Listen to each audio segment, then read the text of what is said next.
Hello students, আশা করছি তোমরা সকলেই ভালো আছো। তোমরা ক্লাস 8 এ পড়ো। তোমাদের দ্বিতীয় ইউনিট টেস্টের একটি সম্পূর্ণ সাজেশন ভিডিও নিয়ে চলে এসেছি এই ভিডিওটিতে তোমাদের বাংলা বিষয়ের উপরে। এখানে যেই সমস্ত প্রশ্নোত্তরগুলো দেবো এগুলো বিভিন্ন স্কুলের প্রিভিয়াস ইয়ারের প্রশ্নপত্র অ্যানালাইজ করে, তাই তোমরা অবশ্যই ভিডিও দেখবে। এর আগের ভিডিওতে তোমাদের সেট 1 দিয়েছি, সেখানে এইসব এমসিকিউগুলো ছিল। তোমরা যারা ভিডিওতে এখনো দেখোনি তোমরা অবশ্যই ভিডিও দেখবে, এখান থেকে অনেক প্রশ্ন তোমাদের পরীক্ষায় আসবে। আজকে তোমাদের সেট 2 দেবো, তোমাদের সেট 2 এ থাকবে এই বড় প্রশ্নগুলো। তাই তোমরা যারা নতুন তোমরা অবশ্যই চ্যানেলটি সাবস্ক্রাইব করে নাও আমার নতুন নতুন সাজেশন ভিডিও পাওয়ার জন্য। চলো চালু করা যাক। তোমাদের প্রথম প্রশ্ন আছে, 20 জন কৃষক রমেশের কাছে এসে কেঁদে বলল কেন? উত্তর দেখে নাও। গ্রামের একমাত্র ভরসা 100 বিঘার মাঠ জলে ডুবে গিয়েছে। সমস্ত চাষিদেরই কিছু কিছু জমি সেখানে আছে, ফলে জল বার করে না দিলে সমস্ত ধান নষ্ট হয়ে যাবে। জমিটির পূর্ব দিকে বিশাল বাঁধ, পশ্চিম ও উত্তর দিকে উঁচু গ্রাম। শুধুমাত্র দক্ষিণ ধারের বাঁধটা ঘোষাল ও মুখুজ্জিদের। এই দিক দিয়ে জল বার করা যায়, কিন্তু বাঁধের গায়ে একটা জলার মতো আছে, যাতে বছরে 200 টাকার মাছ বিক্রি হয় বলে জমিদার বেনিবাবু বাঁধ কাটতে দেবে না। সকাল থেকে কৃষকরা তার কাছে কান্নাকাটি করে কোনো ফল না পেয়ে এই যাত্রায় রক্ষা পাওয়ার আশায় রমেশের কাছে এসে কেঁদে পড়ল। পরের প্রশ্ন দেখে নাও। কবি কাকে মানুষের পাশে দাঁড়াতে অনুরোধ করেছেন বলে তোমার মনে হয়?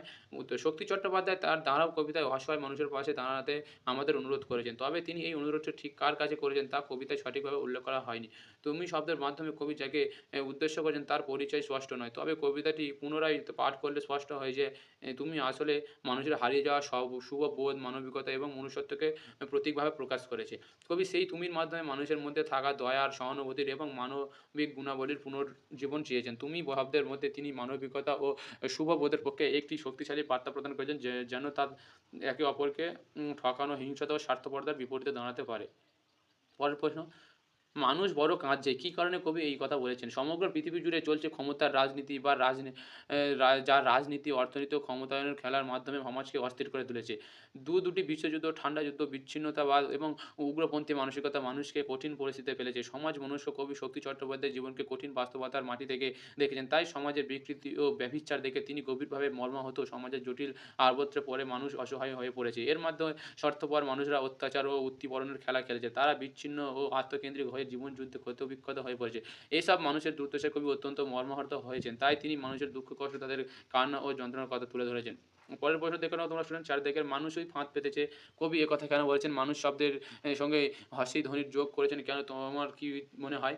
সমাজ সচেতন কবি শক্তি চট্টোপাধ্যায় বুর্জোয়া, উদারনীতিবাদ এবং সমাজের বিকৃতি ও অবক্ষয়ের প্রতি গভীর ক্ষোভ প্রকাশ করেছেন। সমাজের জটিল পরিপ্রেক্ষিতের মধ্যে মানুষ যেন তার মৌলিক মনুষ্যত্ব হারিয়ে ফেলেছে। একে অপরকে আক্রমণ করতে, ঠকাতে এবং শোষণ করতে মানুষ যেন ফাঁদ পেতে বসে আছে। তাই কবি একথা বলেছেন, মানুষই ফাঁদ পাচ্ছে।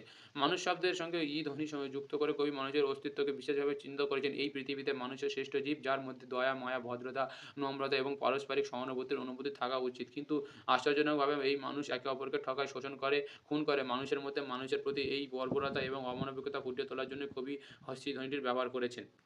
পরের প্রশ্ন, মানুষ বড় একলা, তুমি তাহার পাশে এসে দাঁড়াও। এই পংক্তিটিকে ৩ বার ব্যবহার করার কারণ কী হতে পারে বলে তোমার মনে হয়? কবি শক্তি চট্টোপাধ্যায়ের দাঁড়াও কবিতায় আলোচ্য অংশে স্পষ্টত দুটি বিষয় উঠে এসেছে। দুর্দশার চিত্র। প্রথমে পংক্তিটির মাধ্যমে কবি মানুষের চরম দুর্দশার চিত্র তুলে ধরেছেন। পৃথিবী জুড়ে মনুষ্যত্বহীনতা ও আত্মকেন্দ্রিকতার ফলে মানুষ ক্রমশ একলা হয়ে পড়েছে। এই ভয়ঙ্কর পরিস্থিতিকে তুলে ধরতেই কবি বারবার এই পংক্তি ব্যবহার করেছেন। মানুষের কর্তব্য, অন্যদিকে মানুষের অসহায়তা ও নিঃসঙ্গতা আধুনিক যুগে আরও গভীর ও ভয়াবহ হয়ে উঠেছে। তাই মানুষের একাকিত্ব থেকেই তাকে মুক্ত দিতে পাশে দাঁড়ানোর জন্য অন্য মানুষের কর্তব্য। কবি এই পংক্তির মাধ্যমে অসহায় মানুষের পাশে সহানুভূতির হাত বাড়িয়ে দেওয়ার আহ্বান জানিয়েছেন। পরের প্রশ্ন দেখে নাও তোমরা ৬ দাগের। বেনি ও রমা ও রমেশ চরিত্র ৩টি তুলনামূলক আলোচনা করো। একই সঙ্গে এই ৩টি চরিত্রের মধ্যে কোন চরিত্র তোমার সবথেকে ভালো লেগেছে এবং কেন তা জানাও। ঠিক আছে? তোমরা উত্তরটা দেখে নাও। অমর কথাশিল্প ও শরৎচন্দ্র চট্টোপাধ্যায় তার পল্লী সমাজ উপন্যাস অনেকগুলো চরিত্র সমাবেশ ঘটিয়েছেন। প্রত্যেকটি চরিত্র নিজ নিজ মহিমায় উজ্জ্বল। প্রশ্নে উল্লেখিত ৩টি চরিত্র বেনি, রমা ও রমেশ হলো পল্লী সমাজ উপন্যাসের কুয়াপুর ও পীরপুরের জমিদার ৩ জন মালক। এদের মধ্যে বেনি ঘোষাল মূলত প্রজাপীড়ক জমিদার, তবুও তিনি একধারে জমিদার ও মহাজন। সর্বোপরি তিনি সমাজতান্ত্রিক সমাজের যোগ্য প্রতিনিধি। অন্যদিকে রমা চরিত্রে শরৎচন্দ্র বুদ্ধিমতী ও ব্যক্তিত্বময় নারী চরিত্রের রূপায়ণ ঘটিয়েছেন। রমার জীবনের সর্বাপেক্ষা বড় ট্র্যাজেডি হলো প্রতিকূল অবস্থায় তাড়নার রমা তার একান্ত প্রেমাস্পদের শত্রুতা সাধন করেছে। তার চরিত্রে রয়েছে দ্বৈত রূপ। এদিকে জমিদার কন্যার বৈষয়িক সত্তা, আর এদিকে চিরন্তনী নারীর সত্তা। এদের বিপরীতে আছে রমেশ চরিত্র। রমেশ মহৎ আদর্শ চরিত্র, সুদৃঢ় সত্যনিষ্ঠা ও বিরাট মানবিকতার আশ্চর্য সমন্বয়ে সে গঠিত। সে যথার্থই প্রজাহিতৈষী। এই ৩টি চরিত্রের মধ্যে রমেশ চরিত্রটি আমার সবচেয়ে ভালো লেগেছে, কারণ তার চরিত্রের মধ্যে মহৎ আদর্শ, সুদৃঢ়তা, সত্যনিষ্ঠা ও বিরাট মানবিকতার আশ্চর্য সমাবেশ লক্ষ্য করা যায়। তার বলিষ্ঠ বাহু এবং প্রশান্ত বক্ষ বাংলাদেশের জন্য দুর্বল সংসার পল্লী সমাজের সেবায় উৎসর্গকৃত ছিল। তাই তার চরিত্রই আমার ভালো লাগে। পরের প্রশ্ন দেখে নাও তোমরা স্টুডেন্ট। ঘৃণায়, লজ্জায়, ক্রোধে, ক্ষোভে রমেশের চোখ মুখ উত্তপ্ত হইয়া উঠিল। রমেশের এমন অবস্থা হয়েছিল কেন? রমেশের চোখ মুখ উত্তপ্ত হয়ে উঠেছিল কারণ বেণী তার স্বার্থপরতা ও উদাসীনতার কারণে চাষীদের দুর্দশা উপেক্ষা করেছিল। ১০০ বিঘার মাঠের বাঁধ কাটলে চাষীদের ফসল রক্ষা করা যেত, কিন্তু বেণী তার মাছের ব্যবসা রক্ষা করার জন্য বাঁধ কাটতে রাজি হয়নি। বেণী যখন বলেছিল যে চাষীরা জমি বন্ধক রেখে টাকা ধার করবে, তখন রমেশ বেণীর স্বার্থপর মনোভাব এবং চাষীদের বিপদে না পড়ে নিজের লাভের চিন্তা দেখে গভীর ঘৃণা, লজ্জা, ক্রোধ এবং ক্ষোভ অনুভব করেছিল। পরের প্রশ্ন, মানুষ খাঁটি কিনা চেনা যায় শুধু টাকার সম্পর্কে। কে কার সম্পর্কে এই কথা বলেছিল, সে কেন এই কথা বলেছিল? মানুষ খাঁটি কিনা চেনা যায় শুধু টাকার সম্পর্কে। এই কথা রমেশ বলেছিল রমা সম্পর্কে। রমেশ এই কথা বলেছিল কারণ রমা যখন চাষিদের দুর্দশার কথা জানলেও নিজের ক্ষতি করার জন্য রাজি হয়নি এবং টাকার ব্যাপারে বেশি চিন্তা করছিল, তখন রমেশ বুঝতে পারে যে রমার মধ্যে সেই মানবিকতা ও সহানুভূতি নেই যা সে আশা করেছিল। রমেশ বিশ্বাস করেছিল যে রমা চাষিদের সাহায্য করবে, কিন্তু যখন রমা নিজের আর্থিক ক্ষতির কথা ভাবলো, তখন রমেশের মনে হলো মানুষকে প্রকৃতভাবে চিনতে হলে তার টাকার প্রতি মনোভাবই প্রকৃত রূপ ফুটিয়ে তোলে। পরের প্রশ্ন, মোরা নালিশ করিতে পারবো না, কে এই কথা বলেছে? সে নালিশ করিতে পারবে না কেন? মোরা নালিশ করতে পারবো না এই কথা আকবর বলেছিল। তো আকবর নালিশ করিতে পারবে না কারণ সে চাষীদের পক্ষ থেকে রমেশের বিরুদ্ধে থানায় অভিযোগ করার বা নালিশ করার জন্য প্রস্তুত ছিল না। আকবর জানিয়ে দেয় যে সে নিজে এই ধরনের অভিযোগ করতে পারবে না কারণ তার গায়ের সর্দার হিসেবে তার উপর অনেক চাপ রয়েছে এবং সে সৃষ্টির ঝামেলায় পড়তে চাইছে না। এছাড়া আকবর জানে যে রমেশ এবং তার মতো লোকদের বিরুদ্ধে কিছু করা তার পক্ষে বিপজ্জনক হতে পারে। পরের প্রশ্ন দেখে নাও তোমরা স্টুডেন্ট। পরের প্রশ্ন, পল্লী সমাজ পাঠ্যাংশে সমাজতান্ত্রিক ব্যবস্থার নিদর্শন পেয়ে থাকলে সে সম্পর্কে আলোচনা করো। এ ধরনের ব্যবস্থার সুফল ও কুফল সম্পর্কে আলোচনা করো। অথবা এই প্রশ্নটা অন্যরকম হয়, যেমন দেখে নাও, পল্লী সমাজ গদ্যাংশে বাংলার জমিদার শাসন চিত্র খণ্ডরূপ কীভাবে ধরা পড়েছে আলোচনা করো। দেখে নাও উত্তরটা। সামন্ততান্ত্রিক ব্যবস্থার নিদর্শন। পল্লী সমাজ পাঠ্যাংশে সামন্ততান্ত্রিক ব্যবস্থার নিদর্শন স্পষ্টভাবে দেখা যায়। জমিদার বেনি ঘোষাল তার সম্পত্তি ও স্বার্থ রক্ষা করার জন্য চাষিদের দুর্দশা উপেক্ষা করে নিজের লাভের কথা ভাবেন। ১০০ বিঘা জমির মাঠের বৃষ্টির ফলে জমা জল বের না করিলে ফসল নষ্ট হয়ে যাবে, কিন্তু বেনি বাঁধ কাটতে রাজি হননি কারণ এতে তার ব্যবসার কিছু ক্ষতি হতে পারত। চাষীদের প্রতি তার কোনো সহানুভূতি ছিল না, তাদেরকে ছোট লোক বলে তাচ্ছিল্য করতেন। তারপরের প্রশ্ন থেকে করতেন, ঠিক আছে। তারপরে এই সামন্ততান্ত্রিক ব্যবস্থার খুব সুফল দেখে নাও। নিরাপত্তা ও শৃঙ্খলা। জমিদাররা সাধারণত গ্রামে শৃঙ্খল বজায় রাখতেন। জমির সুষ্ঠু ব্যবহার, জমির মালিকানা কেন্দ্রীকরণ, জমির সুষ্ঠু ব্যবহার নিশ্চিত করতে পারতেন। তারপরে সামন্ততান্ত্রিক ব্যবহারের কুপন শোষণ। জমিদারের শোষণ ও কৃষকদের শ্রমের ন্যায্য মূল্য না পাওয়া। বৈষম্য সমাজে উচ্চ ও নিম্ন শ্রেণীর মধ্যে গভীর বৈষম্য। তার শেয়ারের স্বাধীনতার অভাব। কৃষকরা জমিদারের অধীনে স্বাধীনভাবে জীবনযাপন করতে পারতেন না, তাদের উপর শাসনের চাপ ছিল। পরের প্রশ্ন দেখে নাও তোমরা শুনেন। প্রাণ আছে, এখনো প্রাণ আছে, এই দুর্মর আশাবাদের তপ্ত শঙ্খধ্বনি কবিতায় কীভাবে বিসর্জিত হয়েছে তা আলোচনা করো। একটি বেওয়ারিশ ভিখারি গাড়ি চাপা পড়ায় একদল ছন্নছাড়া বেকার যুবক ফাঁকা ট্যাক্সি খুঁজছিল এবং সেটি পেয়ে যাওয়ায় গাড়িটিকে নিয়ে তাড়াতাড়ি তারা ঘটনাস্থলে যায়। রক্তে মাংসে দলা পাকিয়ে যাওয়া ভিখারির শরীরটিকে তারা ৫ কলা করে তোলে নেয় ট্যাক্সিতে। শরীরটি তোলার সময় তারা আনন্দে উৎপল হয়ে চেঁচিয়ে ওঠে, শরীরটিতে এখনও প্রাণ আছে বুঝতে পেরে। এইভাবেই শহরের ইট কাঠ পাথরের পরিবেষ্টিত দয়া মায়াহীন পরিবেশের মধ্যে থেকে একটি মায়া মমতাপূর্ণ বিশ্বাসের উড়ো শঙ্খধ্বনি ধ্বনিত হয়ে ওঠে, প্রাণ আছে, প্রাণ আছে কথাগুলোর মাধ্যমে। কারণ প্রাণ থাকলে মর্যাদা থাকে এবং সমস্ত বাধা প্রতিবন্ধকতার বাইরেও থাকে অসত্যের অধিকার। আলোচ্য কবিতা সেটি ঘোষিত হয়েছে। পরের প্রশ্ন দেখে নাও ১২ দাগের। কবিতায় নিজের ভাববোধ ও শালীনতাকে বাঁচাতে চাওয়া মানুষটির ছন্নছাড়াদের প্রতি যে অনুভূতির প্রকাশ করে তা বুঝে দাও। কবিতায় নিজের ভাববোধ ও শালীনতাকে বাঁচাতে চাওয়া মানুষটি হলেন কবি অচিন্ত্য কুমার সেনগুপ্ত। তিনি একটি বিশেষ প্রয়োজনে ট্যাক্সি করে যাচ্ছিলেন। গলির মোড়ে কয়েকজন ছন্নছাড়া বেকার যুবককে দাঁড়িয়ে থাকতে দেখে গাড়ির ড্রাইভার জানায় সে এদিকে দিয়ে যাবে না, কারণ তাদের সামনে গেলেই তারা গাড়ি থামিয়ে লিফট চাইতে পারে। তাদের সম্পর্কে ড্রাইভারের কাছ থেকে সব কিছু শুনে কবি ড্রাইভারকে সেদিকেই দিয়ে যেতে বলে। তাদের কাছে গিয়ে কবি জিজ্ঞাসা করেন তাদের ট্যাক্সি লাগবে না। কবি হৃদয় দিয়ে অনুভব করেন তাদের দুর্দশাকে। যদিও পরবর্তীকালে তাদের প্রলোভকারী সুলভ মানসিকতা দেখে তিনি তফাতে সরে গিয়েছেন, তবু এই কর্কশ নিরস ইট পাথর কাঠ পাথর পরদৃষ্ট পরিবেশের মধ্যে তাদের এই আচরণ সহমর্মিতা বোধ কবিকে মুগ্ধ করেছে। তাই ছন্নছাড়া বলে পরিচিতদের প্রতি কবির আন্তরিক অনুভূতির প্রকাশ ঘটেছে। পরের প্রশ্ন ১৩ দাগের। কবিতায় গাছটি কীভাবে প্রাণের প্রতীক হয়ে উঠেছে তা আলোচনা করো। আলোচ্য কবিতায় গলির মোড়ে দাঁড়িয়ে থাকা একটি গাছকে দেখে কবির মনে ছিল সেটি গাছের প্রেতচ্ছায়া, কারণ আঁকা বাঁকা শুকনো কতকগুলি কাঠির কঙ্কালের মতো গাছটির ডালপালা শূন্যে তোলা ছিল। গাছের সারা শরীর ছিল রুক্ষ, রুষ্ট, রিক্ত ও জীর্ণ।